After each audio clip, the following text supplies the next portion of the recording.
tú has estado en la Procuraduría, o sea, conoces el Estado, y uno observa que interviene la Fiscalía, la Procuraduría, la Defensoría, interviene el Congreso. Algunos decían no debe estar el Congreso en las condiciones. La Fiscalía no dice el contrato que firmó, pactó con la empresa. Públicamente dicen no hay coordinación.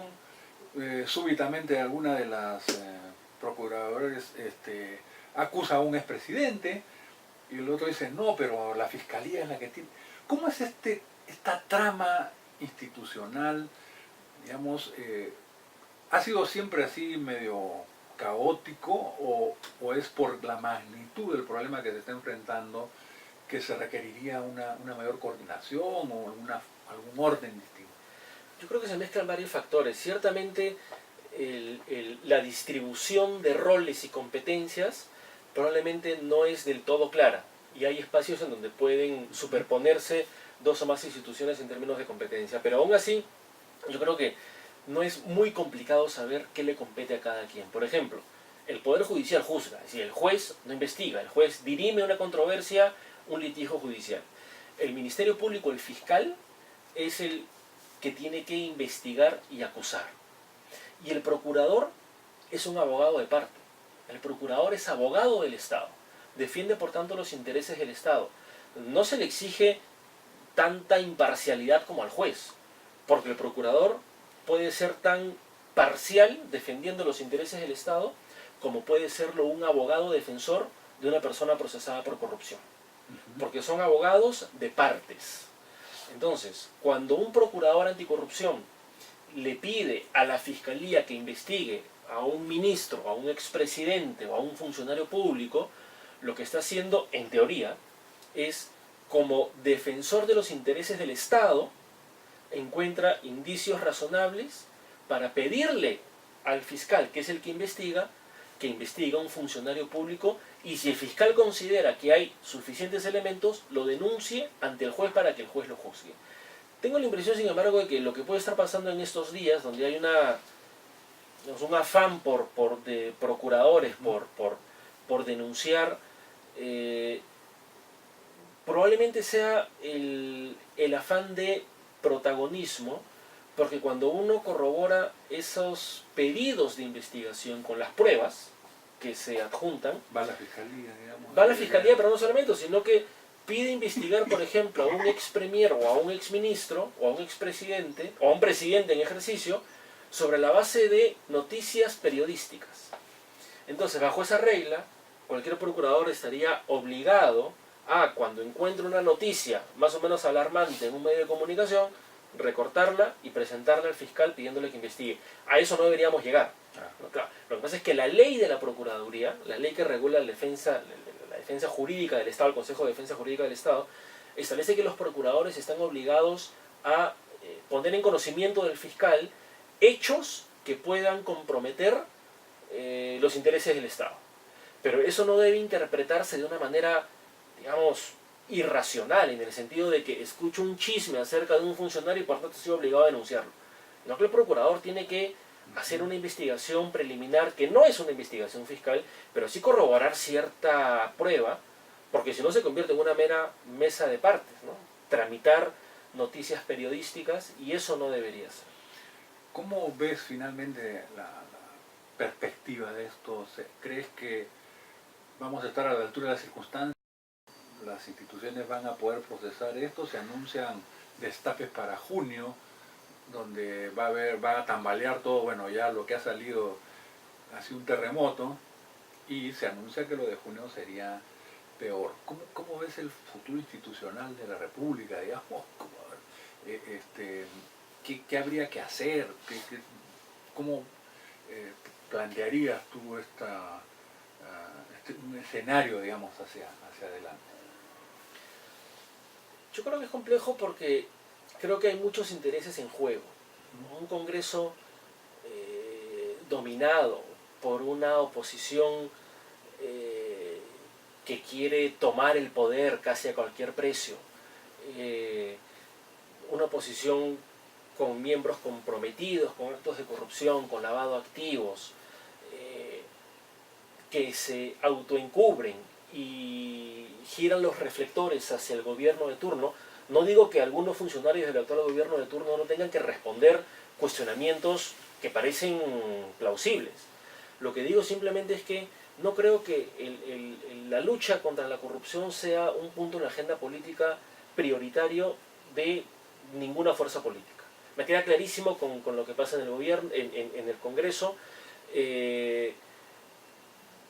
Sí creo que algunos funcionarios del actual gobierno tienen una sana preocupación por transparentar, por hacer de este país algo un poco más transparente.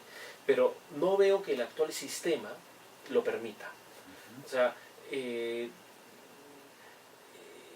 Poder Judicial, el Ministerio Público, en gran medida siguen todavía por momentos muy complacientes a ciertos intereses políticos. Hay corrupción generalizada. Basta con hablar con los abogados litigantes. Y todos señalan que el nivel de corrupción puede ser tan alarmante como el que había en los 90. Cambian los nombres, pero digamos, el problema de fondo sigue siendo el mismo. El sistema. Entonces, ¿cómo hacer frente a funcionarios públicos enquistados que no son transparentes? Ya es un problema del sistema, de generar revocatoria de autoridades. Yo soy un convencido de que así como elegimos, debemos también poder revocar. ¿No? Pero congresistas, alcaldes, todo tipo de funcionario público que responda a una elección popular. Tengo la impresión incluso de que los cargos de los jueces y fiscales deberían estar sujetos a una rendición de cuentas. Ya no digo patrimonial, digo simplemente funcional, mucho más acuciosa de la que tienen hoy día. Cada 7 años son revisadas su trabajo por el Consejo Nacional de Magistratura, el propio Consejo Nacional de Magistratura. O sea, hay personas ahí que no deberían estar. Pero creo que no solo es un problema de quienes están temporalmente en el Estado, también de quienes hacen actividad privada. Y cuando digo actividad privada no me refiero solo al gremio de empresarios, porque los empresarios saben perfectamente qué funcionario público en qué sector pide coima y cuál no. Eso lo saben. También lo saben los abogados. O sea, los abogados que trabajan defendiendo intereses, representando personas o empresas ante el Poder Judicial, saben perfectamente qué autoridad es corrupta y cuál no lo es. Entonces, no es solamente mirar y esperar a ver qué hace el Estado desde el Estado. Hay gremios empresariales, gremios profesionales, los abogados tienen aquí una deuda con el Estado, digamos, evidente,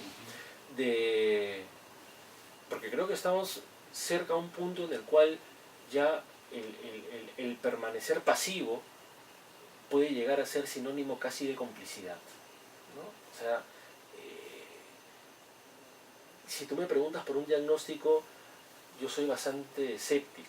No veo en el corto plazo o en el mediano plazo perspectivas de mejora. Temo que el próximo gobierno pueda ser del fujimorismo. A mí me parecería fatal en términos de institucionalidad, de memoria histórica, de democracia, de reivindicación de lo moral por sobre lo corrupto.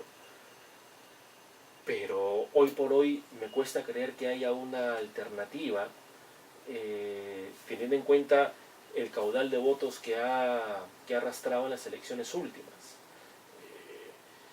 No veo una, hoy por hoy, ¿no? Algo que pueda hacer frente a eso. Tengo la impresión de que este gobierno va a acabar más desgastado, como han terminado los últimos gobiernos. Ojalá que surja alguna alternativa, ¿no? Pero yo soy bastante escéptico sobre la salud del Perú en ese sentido. Bueno, muchas gracias por el análisis, y para no terminar con una nota así pesimista, habrá que recordar pues a Basadre, que siempre decía que el Perú es más grande que sus problemas, y otros que dicen que Dios es peruano.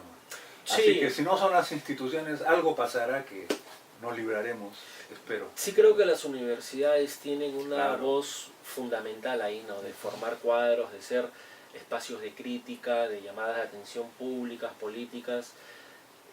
Yo soy un convencido de que una de las pocas posibilidades que tenemos como país de generar un cambio es haciéndolo primero en las universidades, sobre todo en las públicas, Claro. ¿no? Sobre todo en las públicas, La reforma de la educación y la juventud pues les toca, ¿no? Por La supuesto. juventud del Bicentenario. por supuesto. Aunque tú estás por ahí también, así que... Bueno, muchas gracias. Nada, la tengan nada.